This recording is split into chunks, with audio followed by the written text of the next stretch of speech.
And we're live. Good. It's 11:11. Good Make a morning, people. wish. Make a wish. Welcome to HTME's podcast where we talk about absolute nonsense, but not really. My name is Taylor Moore, and to my right, I have the. Holla. Dang. I'm not cussing Dude. anymore. Holla motherfucking Okay, all dang. right, Is all that right, what you all wanted? right.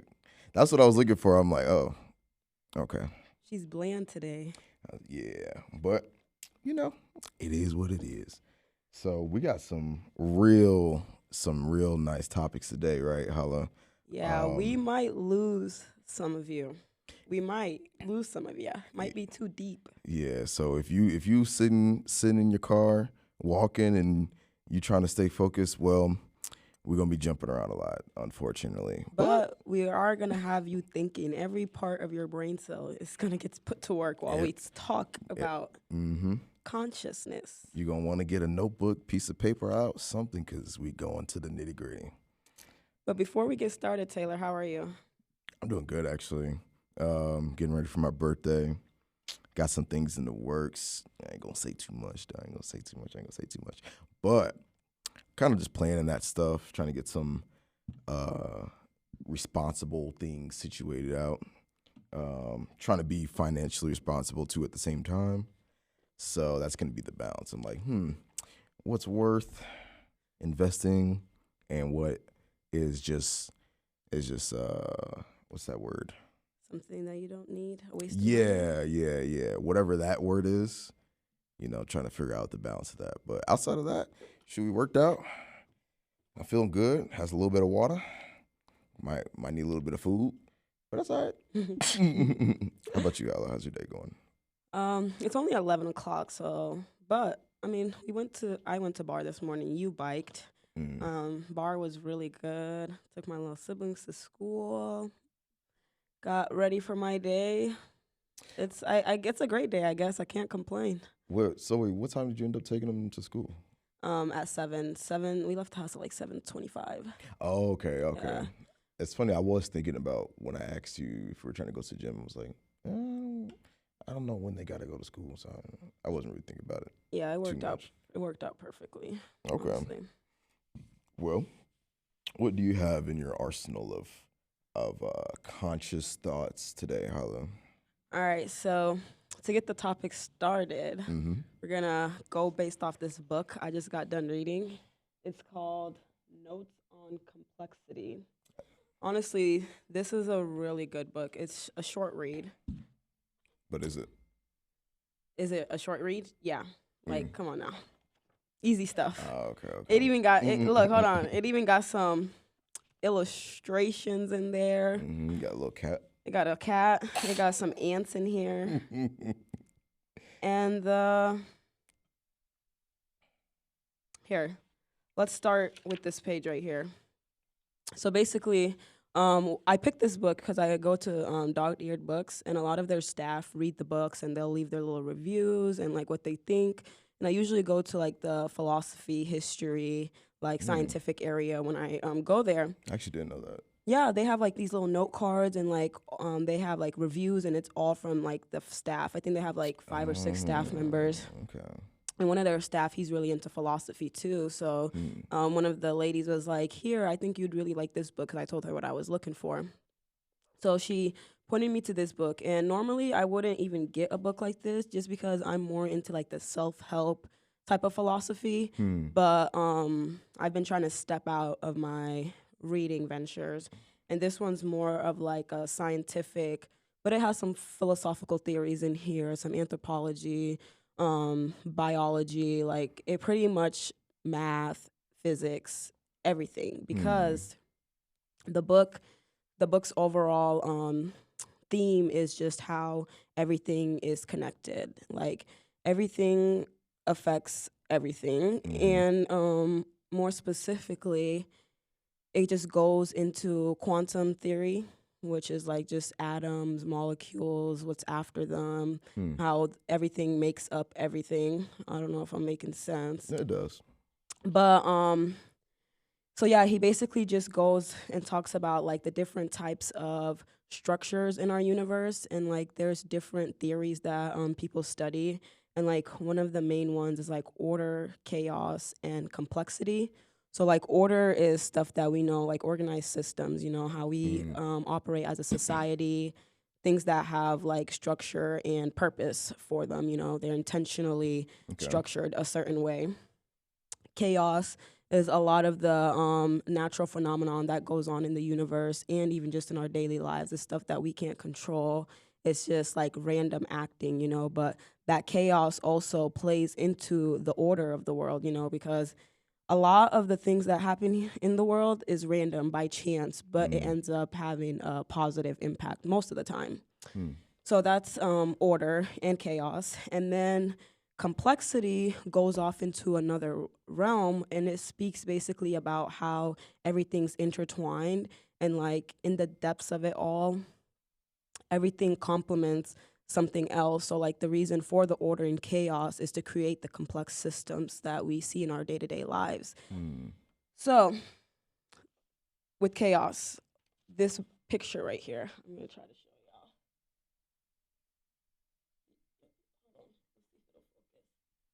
I would say go scoot back just a little bit. Yeah, we almost had it. You have to not talk. All right, y'all see that? Okay. So those six figures right there, right? They're basically all different properties and structures or different things in the universe, but they all share the same similarities when it comes to how they look and their structural components. But like mostly how they look, you know. So one of them's a blood vessel, another one was a tree, the other one was those are the three ones, and they're just he talks about how like they just have similarities to one another, like they're all vined out, you know, blood Mm, vessels, trees. And then the other three is broccoli, jagged branching of lightning, and shapes of clouds. Then it also talks about all those structures have similarities in how they're structured. right. Okay. That's the sum of the book, but Mm, that's not even like touching on it. So our topic of today, um, I'll be talking forever if I really like break down the book because I need to explain more. But basically, it goes off into how the universe is such a complex system, and you know when it comes to quantum theory, which basically talks about like waves and like the particles of the universe that make up the light and sound that we hear, the mm, different wavelengths and stuff, how all of that can indicate that the universe itself is like a living conscious thing. And what I want to touch on, like the main topic, is what we believe about consciousness. So I'll introduce some philosophical theories on consciousness, and one of them is panpsychism. And there's like was it materialism? I think I'll you have did to say materialism. materialism, and then there's one more. But basically, panpsychism basically says that everything is conscious and Mm, like aware of its surrounding. And like what consciousness means in this term is just having a having self-awareness, being understanding of what's surrounding you, of where you're at, right. you know. Our consciousness is deeper because of our intelligence, but panpsychism says that like this book could be conscious. This piece of paper could be conscious because Mm, it's made up of atoms and molecules, you know? mm-hmm. And those are entities that make up the human body, make up so many different things in the world, different animals. So now that I've yapped and yapped and yapped, Mm-hmm. what do you have to say about consciousness and what this book is touching on? Well, I think on the service level, I think um, a lot of it is true, like especially in terms of the universe. And I mean, even scientists are kind of proving it now to where they believe that the universe is still expanding, right? And so, if you think about like things like a thing growing, like there has to be a lot of things happening for things to expand and things to grow. And then that means we're also moving in that process. We're also expanding on the smallest little itty bitty scope. We're like moving throughout the universe, right? But if you think about like how interconnected we are with everything from plants to fruits to animals to, I feel like everything has its own sense of consciousness. Yes. And honestly, I think it's sometimes it might be like a Western centered thought to where we kind of think that our way of thinking or our understanding of consciousness is very like, oh, you have a brain and you can understand things on different levels. And it's not to say that our brains aren't complex. Our brains are extremely complex. But I think sometimes we don't think of consciousness outside of the human body or outside of the human realm or the realm of a living organism or what we think is a living organism or like things that can walk around and move around and aren't necessarily stationary, right? I remember freshman year, I was having a conversation with somebody and she was saying like, in short, she was just saying like grass isn't really alive even though like it grows and dies. Now, granted, she was a bio major, but it doesn't really make sense to me that we can think that something that doesn't give us Okay, like pause. nutrients. Pause. What? As a biologist, my damn self, Mhm. she should know damn well than to say that because grass is definitely living organism. Right. Like, but- come on now.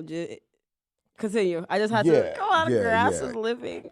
And so I think it's just like that kind of closed off view of like what we think is like intelligence or consciousness. And it's like, man, like when you really think about it, anything created has to like come together in some form, but it also has to maintain itself. Yes. So it's like, and when it comes to that like closed-mindedness of only what humans can interpret as being living, you know, that's rooted from empirical science because one of the main things that happened back in the 1900s when like science became or like just education overall became like everyone wanted to learn, expand their knowledge and so on. It's like to prove hypotheses as true, it had to have been scientifically tested, you know, it had to have been proven through what we can see and interpret. And that creates a lot of, it closes a lot of doors when it comes to trying to see outside of what we can see and understand with the living eye, you know? And there's a lot of scholarly and research articles about that topic. Like, it's sort of in the lines of like the nature nurture thing, but it's also like empirical evidence versus like different kinds of evidence and like metaphysics type stuff. So like those, just the way that we like a lot of those articles kind of debate on like what way the way in which we think about the world can kind of define how we think about the things that we study. yeah. So that like there's a lot of debate in the research and scholarly world about like different the scientific method. I guess that's like the best way to put that, like the way in which we talk about things. But no, so like it's funny because I was reading the article that I shared with you the other day, and the article literally was a researcher, and the article is on basically him discussing whether or not if the sun has a strain of consciousness. And there was like a quote under the photo of the article image in the quote. It says like, it's like a kind of joke, but it says like, it's I think it's a white guy talking to like a Native American, and the white guy saying like, I can't believe you guys used to worship the sun, and the Native American guy is like, oh yeah, like the sun is really alive. Yeah, and so the thinking of like, oh, we've been able to teach you guys the actual ways of like science and what you should and shouldn't believe. But then, Yeah. like, if you think about a lot of indigenous cultures and just a lot of cultures outside in the world who have like a longing to the world and the earth, and how, like, the way in which they see and appreciate the sun, nature, like all of these physical things that we don't really take too much, like we don't really consider it too much outside of the realm of like biology and STEM and those other things. These cultures fully embrace the consciousness of those non-physical things. And in the Yes. Western world, we don't really consider those things to be like, we don't really consider us to live with them. We kind of view us as the thing living, and these things are just existing. Right. And when it comes to that metaphysics, yes, so many other cultures have actual set terms for identifying those entities as like living and conscious, you know. For example, this book really touches on how Western society has basically made it damn near impossible to believe in having a connection to the sun, the universe, nature, and like um, that consciousness coming from them by not like just not touching on it, you know. Whereas in like Buddhism, Hinduism, especially Buddhism, they really focus on the connection with the earth and how we get our subconsciousness from the universe, you know. And it's called Mind of Light, actually. Let me see. Oh, Mind of Clear Light, and it basically just says how that let's see,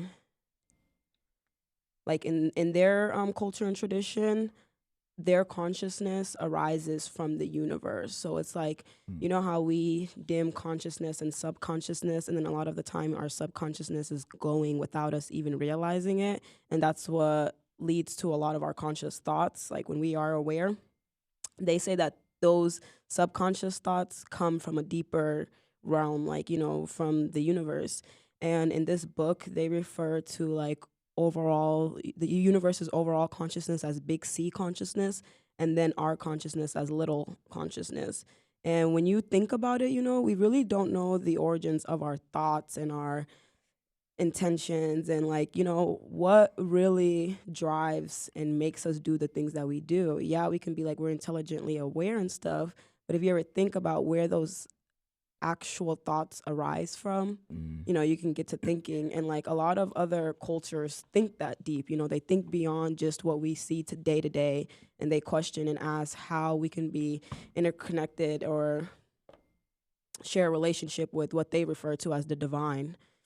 So yeah, I really like how you brought that topic up, because living in America, especially the U.S., North America, it's like there's so much like capital. Like everyone's worried about economics, capitalism, um, everything but nature and how we connect and relate with nature. You know?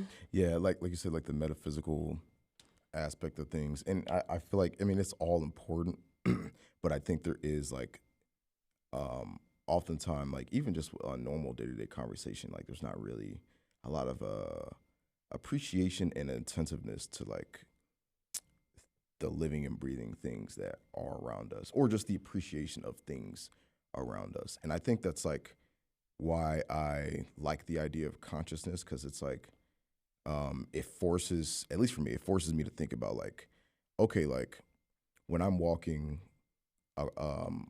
like when I'm walking across the lake, what is the feeling that like I feel when I feel better? Like, and obviously there's subject words for that, but it's like, if you think about like the idea of like a sunset, or like the idea of like the sun's reflection over a lake and how that makes you feel. But and that's a consistent thing too. Like, and that looks beautiful for a lot of people. Like that looks like really magical. That looks engaging. So a lot of people feel refreshed and relaxed when they see these things. And it's like in its own way, like a sunset could be its own state. Yeah, Like and it it's is, in you its know. own existing kind of state. And granted, we gave it a word to kind of, describe that, but it's like how that whole interaction plays out. It takes a lot of things for a sunset to happen. But then when it does happen, like a feeling comes over you. Yes. So it's like, in terms of things that aren't necessarily like living, like I don't think everything has to be like living, breathing, walking, or even to an extent, like it doesn't have to be in a state of like growth or decay. Like I think things can be conscious in a state of just Being. if that makes sense. That does make sense. But I think like in our universe, it's limited. I mean, there are some infinite things, you know. Some like we don't know how long the sun will be around. We don't know when like they say that it'll explode or whatnot. Mm-hmm. But the cycle of our understanding of life is that it does come to an end, and then that plays into the metaphysical part of philosophy too. Because when you think of it that way, if you think of like us having a soul that's separate from our body, or us being connected to the divine outside of what we can understand and know as alive, what do we know about life after death? You know, life after your physical body being dead. So if you think about it that way, then yeah, maybe there are things that live forever, and like we would think of it as dead, but really their soul or whatever is still present and still moving with the world. Actually, I have a great question now that you're talking about soul. what what do you think like soul means? Or like what does soul mean to you?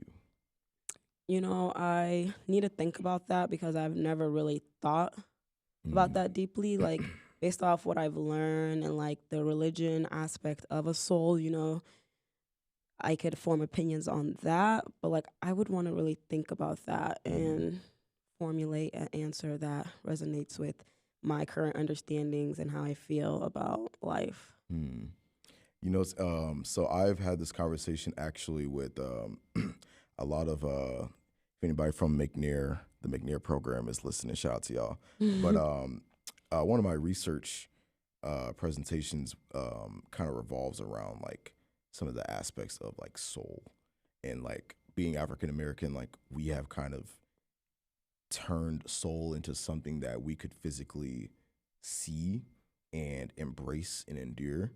And the concept of soul for us, while it is for a lot of African Americans innately religious, it's also like a living and breathing thing that is a part of like our culture. So like soul food, soul music, like soul is in every aspect of like the way we dress, the way we kind of embrace each other, and the way we commune together. And like, right, and like something can have described as like a deep, rich feeling. Yeah, and something can be a expression. soulful experience, a soulful environment. And so like I think it's interesting that we've been able to create like our own understanding of what soul kind of means to us. You And see, I like that perspective because when you asked me that question, I automatically jumped to the body and soul type of mindset. Whereas, yeah, there has been a whole new culture created around the world, soul, and having that overall richness to it. Now, see, even in the religious aspect of soul too, though, like I think the idea of soul is like it's such a spiritual thing that I've never been really able to comprehend like what constitutes a soul, like what makes up a soul, or like I guess like the purpose of it. Like, does everything have a soul, or Right. I mean, does everybody have a soul, or like I don't know. It's always I think it's such a tricky topic, and I feel like for me, I will just have to find out and see, like, and that'll be in the afterlife. But this is probably not one thing that I have an opinion on. Yeah, I don't know. I have this conversation a lot like, well, I had it a lot in the McNair program with a lot of my cohorts, but I also have that research project made me kind of ask myself that question specifically, like what a soul look like for a lot of Black people. Mm. Um, and so in that frame of being African American, I feel like soul has a lot of metaphysical properties. Like it has a lot of things that we can both reach onto and grab, but also things that we can feel. Mm. And it's become something that where it kind of just revolves around this state of like of both material but both physical and mental too. Yeah. And I don't know, I was always kind of curious about that because like even when I think about the movie Soul, I don't know if you've seen the movie Soul. It's a really, really good movie. Yeah. Now it's funny because I know it's good, but I only seen it once and I don't really remember, but I just know it was really good. But Basically, he dies and goes into the space in between the universe and heaven, and like or hell, whatever you want to believe. mm-hmm. And they decide like, actually, they decide like where you're supposed to go next. They're supposed to throw you off the edge, and like then you go wherever you go. But it's also the same area where souls go into newborn babies.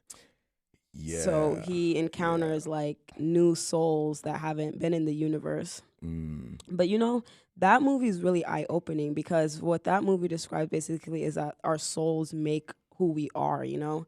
And when it comes to like that type of thinking, I do think that like my deepest characteristic traits arise from my soul, and like the richness of like what makes Holla Holla is a lot of my soulful qualities, which is like having a caring heart, having like I feel like all of that it comes from the soul.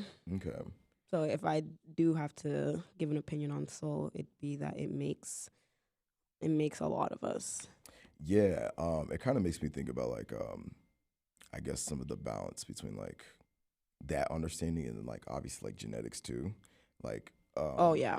like obviously I think there's a lot of traits that I borrow from my parents or their parents or things that are just passed down like through the bloodline and then some of the things that I've learned growing up and the way that I want the world to kind of feel or the way I feel the world. But then it's also like there's another layer or another feeling to it that makes you kind of question like I know this is who I am, but like it feels like it's more than that too. And so like do you think our genes and cells then have consciousness within us that play a role into our overall consciousness? and that's funny because I was kind of low-key going there, but like I didn't know how I was going to articulate that because I was like like genetics plays a role, but then like just the fact that we're able to be so conscious of us being able to be like, oh, there could be this other thing, this other layered thing outside of like the scientific or the biology that the gene, well, the cells and our genetic makeup and things like that. um I yeah, I don't know, like I feel like I don't know enough about biology to really have too much an input. I mean, like cells are living. Yeah, They are multiplying living, and things multiplying. like that. They're digesting enzymes. They're processing. They have metabolic processes. But those small processes that they carry out, you know, lead to bigger systems. So, like, Right. this book really touches on how you can't really distinguish one part of the system from the entire part. So, like, when I asked you that question of, like, do our cells in our genome, does it have consciousness?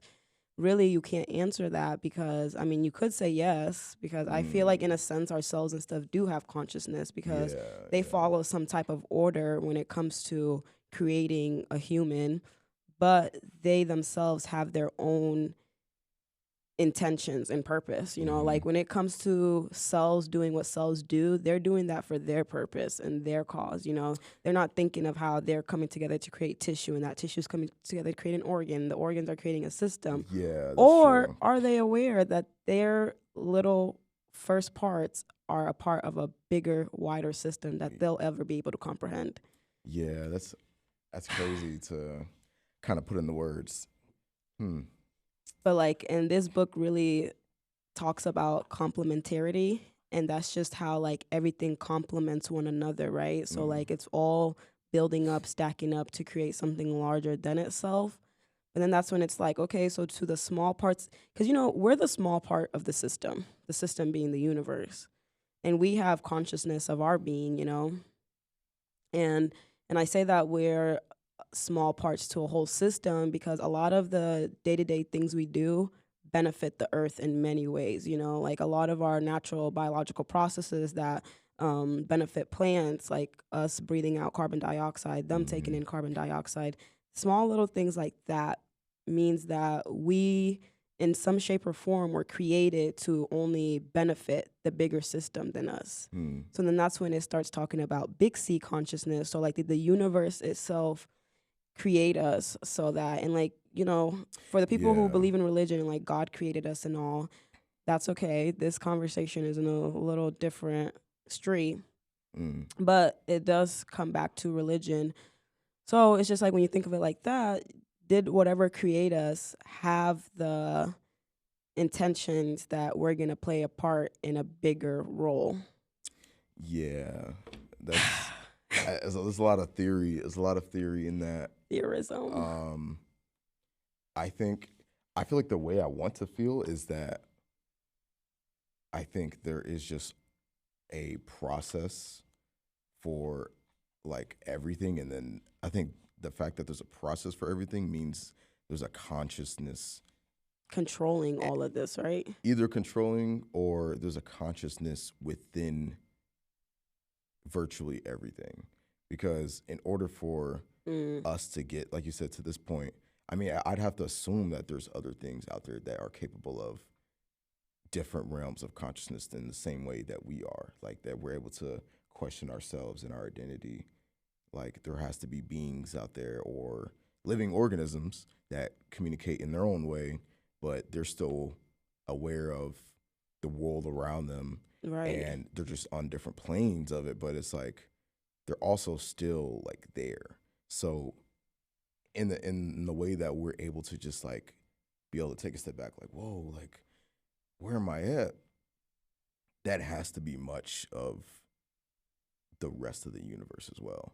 And not and we just have a different way of thinking about it. Like we have a brain, but I mean, we are just, like you said, we're just one speck on, on the table. We're just one little, we're a piece of dust, on the table, and we can't really. The fact that we can't even think about it on that level, I think, means that there has to be a bigger form of understanding or consciousness that we just don't. We don't really know how to articulate. We can't. Yeah, we can't grasp it. We can't break. Like we have a humans love to explain things, but this is one of those things that you can't explain. Like you can just keep going back and forth, and it's just so many theories, and like I don't know. They're all theories until you can find like some scientific evidence, and then that's where imperialism comes from, because not everything needs to be scientifically proven. But let me see. There was a quote I wanted to read. I was gonna say I do actually have another. I was gonna. Yeah, do you remember it? I don't remember it. Damn. Okay, I'm gonna read this quote and maybe it'll ignite something in you. So it says, despite our routine sensory evidence that our day-to-day world is solid and wholly independent of us, in spite of Einstein's confidence that this must be so, and in contrast to the privilege given in our society to the empirical sciences, which reinforce this common sense view, everything only looks like a thing. It is our perceptions and intuitions that co-create this illusion that material objects exist independently and that they are separate from each other. The parts cannot be separate from the whole. It is our misapprehension that each of us is unimportant cog in an unfeeling, non-living universe. It is our collective delusion that we are separate and alone. It is our training by neurodevelopment, by instinct, by teaching that causes us to forget the innocent but not naive sense of connection we carry with us from the womb before we enter a seemingly wholly independent life. That was that when I finished this book and I read that last sentence, I was like, wow, because really it is just a trained and taught thought that we are independent, that we don't really, and that's what creates a lot of the selfishness in this world is humans thinking that what they do only is beneficial to their lives and they should live their lives benefiting themselves because at the end of the day, they were born alone, so they'll leave this earth alone. And it's like, I just don't think that at all. I think that we were all put here to change one another's lives. We were all put here to impact one thing or another, whether we know what it is now or whether we're just supposed to experience life and figure that out as we go. And one last thing I'll touch on before I let you finish us off is it really talks about the butterfly effect. And butterfly effect is a theory that a butterfly flapping its wings here in Iowa could create a tsunami, And that theory really gives me new perspective because it's the littlest things that make the biggest difference, And sometimes those little things don't show the changes that they're making right then and there. Like they don't show the cause and effect.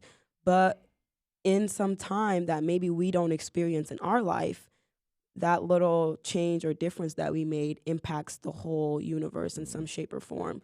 And like, especially how advanced our society and our world is, we wouldn't have gotten here without people like Einstein, people like Goldenberg, all just thinking outside the box and making sure that their thoughts are heard and expanded so that other humans could build on them. So that's one really striking quote from this book that I think I'll think about for the rest of my life. I think the last point I want to make is that you kind of touched on how we should kind of impact people and regardless of not if we see change or if we see like the world itself change, like we shouldn't necessarily be super worried about that. And it's interesting because I remember you were talking about cells and how like cells have their own process and the way that cells work is just they just do what they do. And there's not really a question of if they're conscious about it. It's just they're doing what they do and we are created, right? Or and things are created. Cells like are programmed in some type, shape, or form to carry out those processes.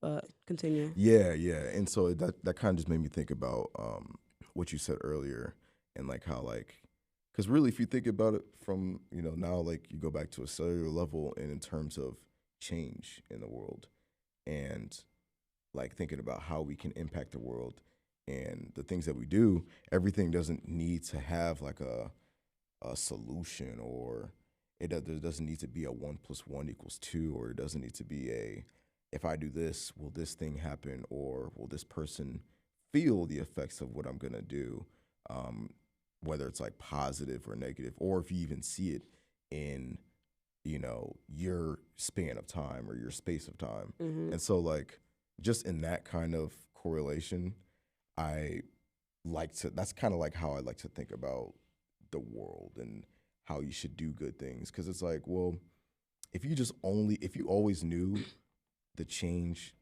that you wanted to do was going to be a good thing, like, would you do it or would you just only act upon the change itself because you knew the result, because you knew it was going to be a good thing? And so it's like, I feel like it's a little selfish to kind of think of it in the sense of like, oh, like if I do these things, then I want to see the good results of what is going to happen. And I say all that to say, like, you should want to enjoy the process of doing things that you want to do, or without any expectations. Because the change that you want to see is going to happen regardless if you see it or not on a cellular level. Oh. But that's all I got. if you guys like this topic, I think this was a really good one. I got some more to include. I have some more to add on to it, but for another time. For another time. Like, comment, subscribe to our 5 followers, or it's YouTube. Call them subscribers, to our 5 subscribers. 5 subscribers. Hey, and honestly, man, like, you don't have to subscribe to everybody. You don't have to like everything. But if you like what we have to say, then you have that willpower to be able to, that freedom to be able to do whatever you want to do. So thank you for listening. If you made it this far, thank you for listening. And HTME signing out. Have an amazing day. Peace.